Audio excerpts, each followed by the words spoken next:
ஊடக நண்பர்களுக்கும் பத்திரிகை நண்பர்களுக்கும் காலை வணக்கம்.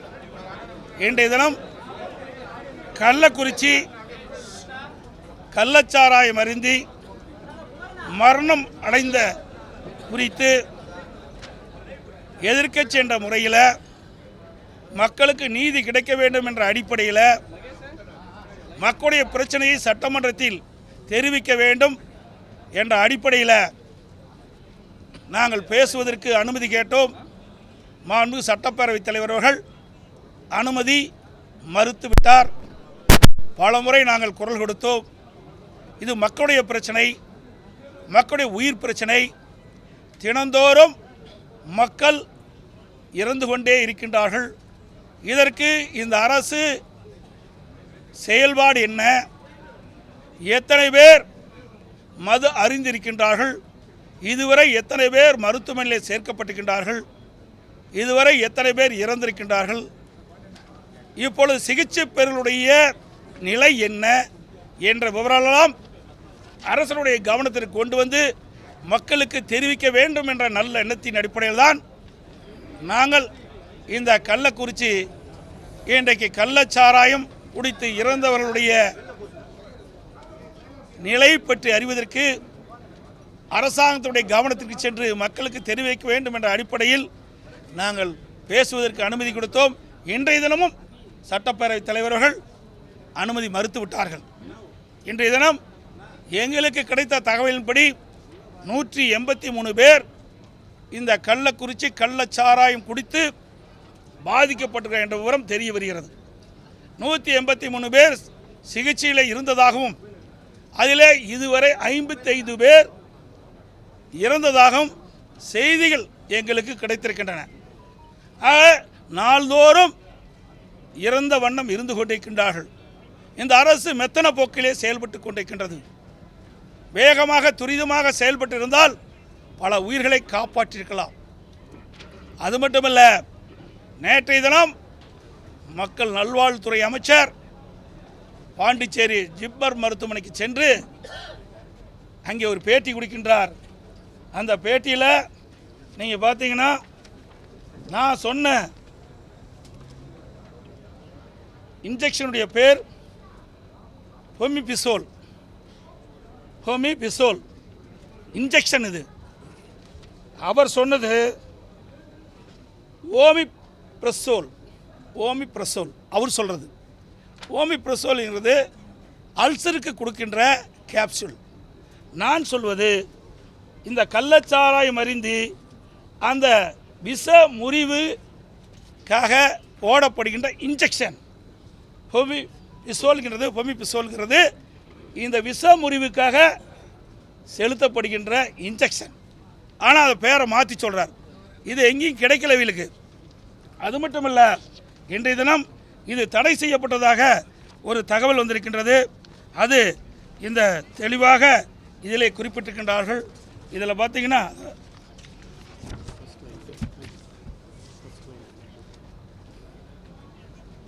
ஹோமிபிசோல் இதில் இதானப்பா கீழே தானே ஹோமிபிசோல் should be considered as first line antidote. விஷமுறிவு அப்படின்னு இதிலேயே கொடுத்துருக்குறாங்க. புரோட்டோகால் படி இதை கொடுத்துருக்குறாங்க. ஆக இது தடை செய்யவில்லை. இது ஆபத்தான நேரத்தில் இதை பயன்படுத்தலாம் என்று தெரிவிக்கப்பட்டிருக்கின்றது. ஆனால் இந்த ஹோமிபிசோல் இன்ஜெக்ஷன் மருத்துவமனையில் இல்லை. இந்த இன்ஜெக்ஷனை பாதிக்கப்பட்டவர்களுக்கு, இந்த கள்ளச்சாராயம் குடித்தவர்களுக்கு இந்த இன்ஜெக்ஷன் போட்டால் தான் குணமடைய முடியும். அதைத்தான் நான் சொன்னேன். ஆனால் வேண்டுமென்றே திட்டமிட்டு இன்றைய மக்கள் நல்வாழ்வுத்துறை அமைச்சர் தவறான கருத்தை பதிவு செய்து கொண்டிருக்கின்றார். இன்றைக்கு அவர் சொல்வது பார்த்தீங்கன்னா, இன்றைக்கு நான் ஏதோ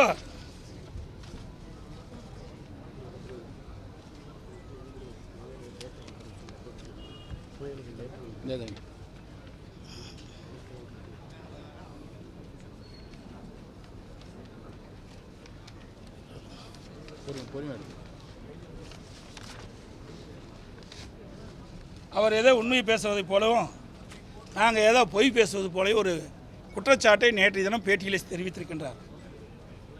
இன்றைக்கி அவர் சொல்லுவது இந்த கள்ளச்சாராயம் குடித்தவர்கள் காலதாமதமாக வந்த காரணத்தினால் உயிரிழக்க நேரிட்டது சொன்னார். காலதாமதமாக வருவதற்கு என்ன காரணம்? இந்த அரசாங்கம் தான் காரணம். அங்கே இருக்கின்ற மாவட்ட ஆட்சித்தலைவர் அவர்கள் 3 பேர் மரணம் அடைந்தவுடன் அவர் பேட்டி கொடுக்கிறார். எல்லா தொலைக்காட்சியிலும் வந்திருக்குது, பத்திரிகையிலும் வந்திருக்குது. ஒருவர் வயிற்று வலியின் காரணமாக, வயிற்றுப்போக்கின் காரணமாக இறந்து விட்டார் என்று, மற்றொருவர் வயது மூப்பின் அடிப்படையில் இறந்து விட்டார் என்று, இன்னொருவர் வலிப்பு வந்து இறந்து விட்டதாக சொல்கிறார். ஆக இந்த கள்ளச்சாராயம் குடித்து இறந்துகின்ற என்ற செய்தி, இது இந்த வதந்தியை நம்ப வேண்டாம் அப்படின்னு மாவட்ட ஆட்சித்தலைவர் சொல்கிறார். அப்படி சொல்லிக்கிட்ட பொழுது மக்கள் என்ன நினைக்கிறாங்க? ஓ, இந்த கள்ளச்சாராயம் குடிச்சிருந்தா கூட இதில் பாதிப்பு இல்லை அப்படின்னு தான் மக்கள் போய் சிகிச்சை பெறல. உண்மையை மாவட்ட ஆட்சித்தலைவர் சொல்லியிருந்தா இந்த கள்ளச்சாராயம் குடித்தவர்கள் உடனடியாக மருத்துவமனையை சேர்ந்து சிகிச்சை பெற்றிருப்பார்கள், பல உயிரை காப்பாற்றிக்கலாம். அது மட்டும் இல்லை, இறந்தவருடைய பெண்மணி நேற்றைய தினமே நான் உங்களிடத்தில் தெரிவித்தேன், கள்ளச்சாராயம் குடித்து தான் இறந்திருக்கிறாரு. மாவட்ட ஆட்சித்தலைவர் ஒரு தவறான தகவலை, கள்ளச்சாராயம் குடித்து அவர் இறக்கவில்லை, இந்த வதந்தியை நம்ப வேண்டாம் என்று செய்தியை வெளியிட்ட காரணத்தினால் இந்த இறந்தவருடைய துக்கத்துக்கு வந்தவர்கள் இந்த கள்ளச்சாராயத்தை பல பேர் குடித்து விட்டார்கள், இதனால் பல பேர் இறந்து விட்டார்கள் என்று செய்தி வெளியிட்டிருக்காங்க. அதை பாதிக்கப்பட்ட குடும்பத்திலிருந்து ஒரு பெண்மணி இதை தெரிவிச்சிருக்கிறாங்க. இதையெல்லாம் மறந்து வேண்டுமென்றே திட்டமிட்டு மக்கள் நல்வாழ்வுத்துறை அமைச்சர் இன்றைக்கு இந்த கள்ளச்சாராயம் குடித்தவர் காலதாமதம் வந்த காரணத்தினால இந்த இறப்புக்கு காரணம் என்று சொல்வது பச்சை பொய். இந்த அரசினுடைய கையாகாதத்தனம், இந்த அரசுடைய நிர்வாக திறமையில்லாத காரணத்தினால் இப்படிப்பட்ட நிலைமை ஏற்பட்டிருக்குது. அது மட்டுமல்ல, இன்றைக்கு கூட்டணி கட்சி சேர்ந்த திரு முத்தரசன் சொல்கிறார், முதலமைச்சருக்கு தெரியாது, டிஜிபிக்கு தெரியாதுங்கிறார். அப்போ எதுக்கு அரசாங்கம் நடத்திட்டு இருக்கு? எதுக்கு முதலமைச்சர் தேவை? எதுக்கு டிஜிபி தேவை? 3 ஆண்டு காலமாக அங்கே தொடர்ந்து கள்ளச்சாராயம் அமோகமாக விற்பனை செய்யப்பட்டு வருகிறது என்று உங்கள் ஊடகத்திலையும் பத்திரிகையிலும் செய்தி சேகரித்து வெளியிட்டிருக்கிறீங்க. இதுவே ஆதாரம். நாங்கள் சொல்லலை, உங்களுடைய ஊடகத்திலையும் பத்திரிகையில் வந்த செய்தி, நீங்கள் அங்கே சேகரித்த செய்தி. இதன் அடிப்படையில் தான் நான் இந்த செய்தி சொல்கிறேன். ஆக முதலமைச்சருக்கும் தெரியாது, டிஜிபிக்கும் தெரியாதான். நான் ஏற்கனவே நேற்றைய எனவே நான் குறிப்பிட்டேன், கள்ளக்குறிச்சி மாவட்டம் கள்ளக்குறிச்சி நகராட்சிக்குட்பட்ட நீதிமன்ற வளாகத்துக்கு அருகில் 300 அடிக்கு அருகில் காவல் நிலையம் இருக்கின்றது. மாவட்ட ஆட்சி அலுவலகம் கள்ளக்குறிச்சியில் இருக்கின்றது. மாவட்ட காவல் கண்காணிப்பு அலுவலகம் கள்ளக்குறிச்சியில் இருக்கின்றது. ஏனைய அதிகாரிகள் அங்கே இருக்கின்றார்கள். மக்கள் அதிகம் நடமாடுகின்ற அந்த மையப்பகுதியிலேயே பகிரங்கமாக இந்த கள்ளச்சாராய விற்பனை அமோகமாக நடைபெற்றிருக்கின்றது. கிட்டத்தட்ட 183 பேர் பாதிக்கப்பட்டிருக்கான்னு சொன்னால் எவ்வளவு கள்ளச்சாராயத்தை அங்கே விற்பனை செய்திருக்கிறார் என்பதை நம்ம எண்ணி பார்க்க வேண்டும். ஆகவே இது அங்கே இருக்கின்ற காவல்துறைக்கு தெரியாமல் விற்பனையை செய்ய முடியாது. அது மட்டுமல்ல, நான் ஏற்கனவே குறிப்பிட்டதை போல திராவிட முன்னேற்ற கழகத்தைச் சேர்ந்த 2 கவுன்சிலுக்கு தொடர்பு இருப்பதாக அங்கே இருக்கின்ற மக்கள் என்னிடத்தில் தெரிவித்திருக்கின்றார்கள். அதோடு எல்லா பத்திரிகையிலும் வந்திருக்குது, பல எதிர்க்கட்சி தலைவர்கள் குறிப்பிட்டிருக்கிறாங்க. அங்கே இருக்கிற திராவிட முன்னேற்ற கழகத்தினுடைய மாவட்ட செயலாளர் எம்எல்ஏ அவர் இதில் முக்கிய பங்கு வகிக்கிறார், அவர்களையும் விசாரிக்க வேண்டும், அப்போ தான் உண்மை வெளியே வரும் அப்படின்னு சொல்கிறாங்க. அதனால தான் நாங்கள் என்ன சொல்கிறோம்னா, இந்த அரசாங்கம் இருக்கின்ற காவல்துறை விசாரித்தால் உண்மை வெளியே வராது.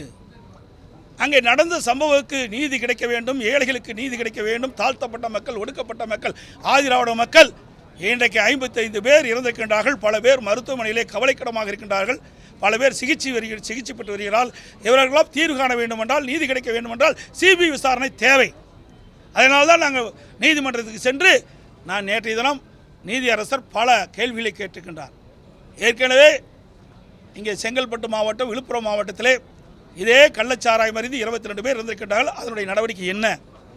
அதே போல் கள்ளக்குறிச்சியில் கள்ளச்சாராயம் அருந்தி இன்றைக்கு பல பேர் இருந்திருக்கிறார்கள், பல பேர் கவலைக்கிடமாக இருக்கிறார்கள், பல பேர் சிகிச்சை பெற்று வருகிறார்கள். அவருடைய நிலை என்ன, அவர்களுக்கு என்னென்ன வகையில் சிகிச்சை அளித்தீர்கள், அந்த விவரத்தையெல்லாம் இன்றைக்கு நீதிமன்றத்தில் தாக்கல் செய்ய வேண்டும் என்று அரசுக்கு உத்தரவு பிறப்பித்திருக்கின்றார்கள்.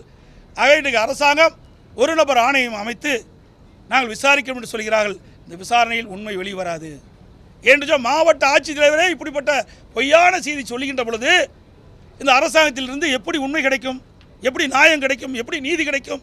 அவை ஏழை மக்களுக்கு நீதி கிடைக்க வேண்டும் என்று நினைத்தால் சிபிஐக்கு உத்தரவிட வேண்டும். அதான் நீதிமன்றத்தில் நாங்கள் சென்றிருக்கின்றோம். நீதியரசர்கள் நிச்சயமாக நீதி நிலைநாட்ட, மக்களுடைய உயிரை பறித்த அந்த சண்டாளர்களுக்கு நீதி கிடைக்கின்ற, சண்டாளர்களை தண்டிக்கின்ற விதமாக, மக்களுக்கு உண்மை நிலையம் தெரிகின்ற விதமாக, இன்றைக்கு நாடு முழுவதும் கள்ளச்சாராயம் போதைப்பொருள் விற்பனையை தடுக்கின்ற விதமாக நீதியரசர் நல்ல தீர்ப்பை வழங்குவார் என்று நாங்கள் எதிர்பார்க்கின்றோம். அது மட்டுமல்ல, இன்றைக்கு ஒவ்வொரு முறையும் இன்றைக்கு பல முறை முதலமைச்சர் அவர்கள் தலைமைச் செயலகத்திலே இந்த போதைப்பொருள் தடுப்பு குறித்து, கள்ளச்சாராயம் தடுப்பு குறித்து, ஒழிப்பு குறித்து பல முறை இங்கே உயர் அதிகாரிகள், காவல்துறை உயர் அதிகாரிகள் வைத்து கூட்டம் நடத்திருக்கின்றார். அப்படி இருந்து இப்படிப்பட்ட சம்பவம் நடைபெற்றுக்கிட்டு சொன்னால் இந்த அரசாங்கத்தினுடைய கைலாகாத்தனம், நிர்வாக திறமையற்ற முதலமைச்சர், இன்றைக்கு திராவிட முன்னேற்ற கழகத்தைச் சேர்ந்த இன்றைக்கு அதிகாரம் மிக்கவர்கள், பலம் மிக்கவர்கள், ஆட்சி அதிகார துணையோடு இப்படிப்பட்ட சம்பவம் அரங்கேறுகிறது என்பதை இந்த நேரத்தில் சுட்டிக்காட்டுகிறேன். இவர்களெல்லாம் வெளியிலே கொண்டு வர வேண்டும் என்று சொன்னால் சிபிஐ விசாரணை பின்னால் தான் வரும். ஏன்னா நாங்கள் கள்ளச்சாராயம் சொல்கிறோம், மெத்தனால் குடித்த இறந்துறாங்கன்னா, எது எப்படியோ மக்களுடைய உயிர் போய்விட்டது. அந்த உயிர் போன மக்களுக்கு நீதி கிடைக்க வேண்டும் என்று சொன்னால், உண்மை சம்பவம் வெளியிலே வர வேண்டும் என்று சொன்னால், உண்மை குற்றவாளிகள் நாட்டு மக்களுக்கு அடையாளம் காட்ட வேண்டும் என்று சொன்னால், நீதி நிலையாட்டப்பட வேண்டும் என்று சொன்னால் சிபிஐ விசாரணை தேவை. அதை நாங்கள் தொடர்ந்து வலியுறுத்துகின்றோம்.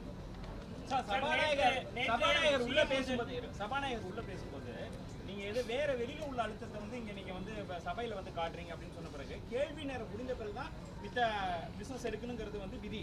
ஆனா அதுக்கு முன்னாடியே அதை வந்து அனுமதிக்க முடியாது அப்படின்னு சொல்றாரு. அதாவது இது மக்களுடைய பிரச்சனை, மக்களுடைய உயிர் பிரச்சனை, நாள்தோறும் உயிர் போய்கொண்டே இருக்கின்றது. இதை விட முக்கியமான பிரச்சனை என்ன இருக்குது? இதை விட முக்கியமான பிரச்சனை இருக்குது. நாட்டு மக்களை காப்பதற்கு தான் சட்டமன்றம் விவாதிக்கிறது. அதுக்கு தான் சட்டமன்ற உறுப்பினரை மக்கள் தேர்ந்தெடுக்கின்றார்கள். அவருடைய பிரதிநிதியாகத்தான் நாங்கள் வந்திருக்கிறோம். பிரதான எதிர்க்கட்சி என்ற முறையிலே மக்களுடைய குரலை சட்டமன்றத்தில் ஒலித்து அந்த சட்டமன்றத்தின் மூலமாக மக்களுக்கு நீதி கிடைக்க வேண்டும் என்ற அடிப்படையில் தான் நாங்கள் எங்களுக்கு வாய்ப்பை கேட்டோம். இந்த கள்ளக்குறிச்சி சம்பவத்துக்காக இந்த கள்ளச்சாராயம் அறிந்து இறந்தவர்கள் அவர்களுக்கு நீதி கிடைக்க என்பதற்காகத்தான் இந்த சம்பவம் ஒட்டி நாங்கள் பேச வேண்டும் என்று வாய்ப்பு கேட்டோம். வேற ஒன்றும் இல்லை. நீங்கள் சொல்கிறாரு, மரபு சொல்கிறாரு, எல்லாமே சபாநாயகர் சொல்கிறார். அது மட்டும் இல்லை, நேற்றைய தினம் முதலமைச்சர் சொல்கிறார், வேண்டுமென்றே திட்டமிட்டு அதிமுக உறுப்பினர் எதிர்க்கட்சி தலைவர் வந்து ஒரு குழப்பத்தை வெளியேற்றுகிறார். நாங்கள் எல்லாம் நடந்த சம்பவத்தை சொல்கிறேன் என்று. ஏற்கனவே விழுப்புரம் மாவட்டம், அதே போல் செங்கல்பட்டு மாவட்டத்தில் 22 பேர் கள்ளச்சாராயம் அறிந்து இறந்தார்கள். அப்போவும் இதுதான் சொன்னார், இப்போவும் இதைத்தான் சொல்கிறார். பிறகு இன்னொரு சம்பவம் நடந்தாலும் இதைத்தான் சொல்லுவார். ஏதோ நாங்கள் பயந்து வெளியே போயிட்டுமா? பயந்து வெளியே போகவில்லை. உண்மையிலேயே முதலமைச்சருக்கு தைரியம் இருந்தால் நேற்றைய தினம் நாங்கள் பிரச்சனை எழுப்புகின்ற பொழுது இதற்கு நான் பதில் சொல்கிறேன் என்று அப்பொழுதே எழுதி பதில் சொல்லியிருந்தால் நாங்கள் ஏற்றிருப்போம். நாங்கள் என்ன கேட்குறோம்? வேறு என்ன கேட்டோம்? நடைபெற்ற சம்பவம் குறித்து விவாதிக்க வேண்டும், நாட்டு மக்களுக்கு உண்மை சம்பவம் தெரிய வேண்டும், உண்மை குற்றவாளியை கண்டுபிடித்து தண்டிக்க வேண்டும். இதுதான் எங்களுடைய நிலைப்பாடு. அதற்கு ஏன் தயங்குறாங்க? ஏன்னா ஆளுங்கட்சி சேர்ந்தவர்கள் பல பேர் இடம்பெற்றிருப்பதாக தகவல். அதற்காக தள்ளி போட்டு ஏதோ சாக்கு போக்கு சொல்லி இதை மறைக்க பார்க்குறாங்க. இது உண்மையல்ல. மரபு திராவிட முன்னேற்ற கழகத்தைச் சேர்ந்தவர் எப்படி மரபை கடைபிடித்தார் என்பதை நாட்டு மக்கள் அறிவார்கள். சட்டமன்றத்திலே பாருங்க, சவுண்ட் வரல.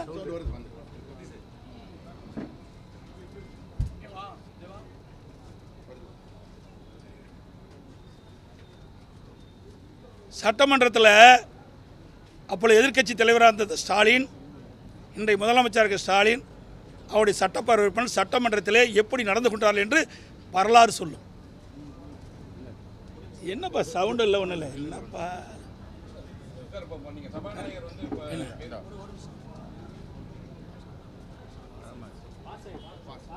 எடுத்து ரெடியம்மா. சபாநாயகர் பேசும்போது உங்களை வந்து பேச வச்சுருவாங்க மாதிரி நீங்கள் வந்து மக்கள் பிரச்சனையாக பேசணும்னு சொல்லியிருந்தீங்க.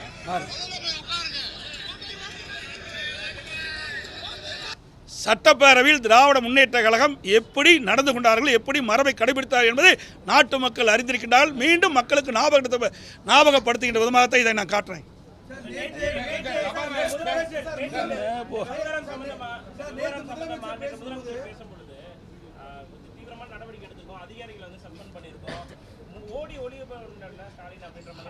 அவர் ஏன் அப்படி அந்த வார்த்தை சொல்லுவானே, அந்த வார்த்தை எதுக்கு பயன்படுத்துறீங்க?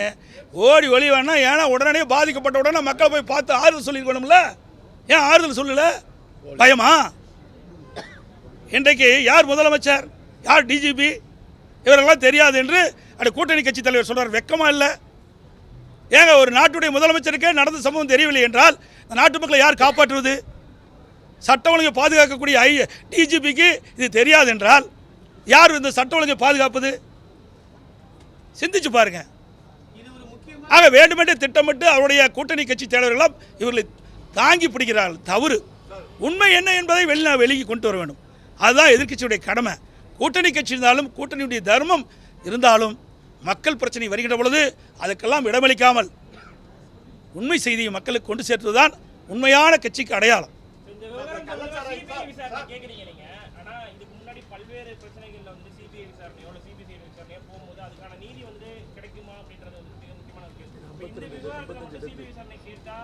அதாவது இதில் என்னன்னா ஆளுங்கட்சியை சேர்ந்தவர்கள் சம்மந்தப்பட்டிருக்கிறாங்க. அதில் 2 மாநிலத்துடைய பிரச்சனை.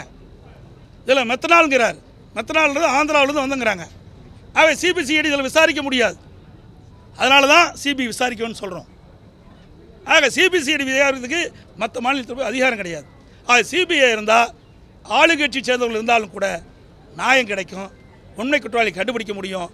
இன்றைக்கு மற்ற அண்டை மாநிலம் இதில் சம்மந்தப்பட்டிருக்கிற காரணத்தால் இந்த வழக்கை சிபிஐ வழக்கை ஒப்படைக்க வேண்டும் என்பதுதான் எங்களுடைய கோரிக்கை. சபாநாயகர் வந்து நீங்கள் வந்து மக்கள் பிரச்சனை என்ன சொன்னால் மக்கள் பிரச்சனைக்காக நான் பேச பண்ணி சொல்லியும் சரி பேச விடலான்னு மறுபடியும் சொல்லிட்டு மறுபடியும் உங்களை அவர் பேசும்பொழுது உன்னை சபை மரபுன்னு இப்போ சபாநாயகர் நடவடிக்கை பற்றி இந்த விஷயத்தில் சபாநாயகர் நடவடிக்கை, அதாவது அவருடைய கருத்தை பதிவிக்கிறார், வேற ஒன்றும் கிடையாது. எங்களை பேச விடலை. நான் பேச முற்படுகின்ற பொழுது எங்களுக்கு அனுமதி கொடுங்க, இது மக்களுடைய உயிர் பிரச்சனை. இன்னைக்கு தினந்தோறும் பல பேர் இறந்து கொண்டிருக்கின்றார்கள். இன்னும் நேற்றைய தினம் மாவட்ட ஆட்சித்தலைவர் சொல்கிறார் சுமார் 28 பேர் அபாய கட்டத்தில் இருப்பதாக சொல்கிறார்கள். ஆக இப்படிப்பட்ட நிலைமை இருக்கின்ற பொழுது அரசாங்கத்தினுடைய சார்பாக தெளிவுபடுத்த வேண்டும். நேற்றைய தினம் பார்த்தீங்கன்னா நான் கேள்வி கேட்டேன், எவ்வளவு பேர் மருத்துவமனையில் சிகிச்சை பெறால் எவ்வளவு பேர் இறந்தார்கள், ஒவ்வொருடைய நிலைமை என்னன்னா முழுமையாக வரல. ஏன்னா மக்கள் எதிர்பார்த்துருக்காங்க. ஏன்னா தினந்தோறும் இறப்பு செய்தி வந்து கொண்டே இருக்கின்றது. அது மட்டும் இல்லை, மாவட்ட ஆட்சித்தலைவர் சொல்கிறார் இன்னும் 28 பேர் அபாய கட்டத்தில் இருப்பதாக சொல்கிறாங்க. ஆக ஒவ்வொரு நாளும் முக்கிய பிரச்சனையாக இருக்கின்ற காலத்தில் அரசாங்கத்தின் சார்பாக இன்றைக்கு சிகிச்சை பெறக்கூடிய நிலைமையை வெளியிடப்பட வேண்டும். இப்படிப்பட்ட கருத்தெல்லாம் அவையிலே தெரிவித்து அரசாங்கத்தின் சார்பாக பதில் பெற வேண்டும் என்பதுதான் எங்களுடைய நோக்கம். அதற்காக தான் நான் கேட்டேன். ஆனால் அவர் அனுமதி கொடுக்குற மாதிரி சொல்லி பேசி அவருடைய கருத்து பதிவு பண்ணிட்டார். இதுதான் உண்மை. எங்களுக்கு அனுமதி மறுத்து விட்டார்.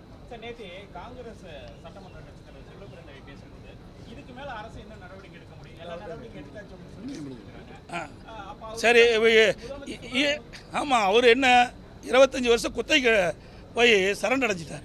திராவிட முன்னேற்ற கழக கட்சிக்கு 25 ஆண்டு காலம் ஒப்பந்தம் போட்டுட்டார். அதனால் அப்படித்தான் அவர் பேச முடியும். நாட்டு மக்கள் மீது அக்கறை இல்லை. இன்றைக்கு ஒரு காங்கிரஸ் கட்சிங்கிற ஒரு தேசிய கட்சி நூற்றாண்டு விழா அதுதான் எதிர்கட்சி தான், எதிர்கட்சி மாதிரி நடக்கிறாங்க. அவர் தான் 25 வருஷம் ஒப்பந்தம் போட்டாங்க, எப்படி பேச முடியும்? 25 ஆண்டு காலம் நாங்கள் கூட்டணியில் தொடருவோம்ட்டாங்க. அப்போ 25 காலம் கூட்டணியில் தொடர்கின்ற பொழுது அப்போ என்ன பேசணும்? அவள் என்ன சொல்கிறாங்களோ அதுதான் பேச முடியும். இவர்களால் தன்னிச்சையாக பேச முடியாது. இன்றைக்கு காங்கிரஸ் பேர் இயக்கம், இன்றைக்கு தேசிய கட்சி, மக்களுடைய பிரச்சனை, மக்களுடைய உயிர் பிரச்சனை, இதை கவனமாக எடுத்து என்ன நடந்தது, அதற்கு என்ன நடவடிக்கை எடுக்க துணிச்சலோடு பேசியிருந்தால் உண்மையான எதிர்கட்சியை பார்ப்பாங்க. காங்கிரஸ் கட்சிக்கு மரியாதை உண்டு. ஆனால் அதையெல்லாம் இன்றைய காங்கிரஸ் கட்சியுடைய சட்டமன்றத்தில் இருக்கின்ற துணைத் தலைவர் பேசலை, காங்கிரஸ் தலைவர் பேசலை. வருத்தமாக இருக்குது. இத்தனை பேரும் தாழ்த்தப்பட்ட மக்கள், ஆதிராவிட மக்கள், அவருக்காக தேசிய கட்சி கூட குரல் கொடுக்கல. கூட்டணி கட்சி தான் பார்க்குறாங்க, அதிகாரத்தை தான் பார்க்குறாங்களே ஒழிய மக்களுடைய பிரச்சனையை பார்க்கல. இதெல்லாம் மக்கள் பார்த்து கொண்டிருக்கின்றார்கள். தேர்தல் வருகின்ற பொழுது அவர்களுக்கு உரிய நேரத்தில் உரிய தண்டனை வழங்குவார்கள். நன்றி, வணக்கம். ஊடகம் கார்ப்பரேட் அரசியல்வாதிகளின் கைப்பாவையாக அடிமைகளாக இருந்தது போதும். இனி சாட்டை எடுத்து சுழற்றும் நேரம் வந்துவிட்டது. ஊடகம் பொதுமக்களாகிய உங்களுக்காக உங்களாலேயே இயக்கப்பட வேண்டும். ஊடக சுதந்திரத்திற்காக உங்களின் பங்களிப்பை இன்றே அளித்திடுங்கள்.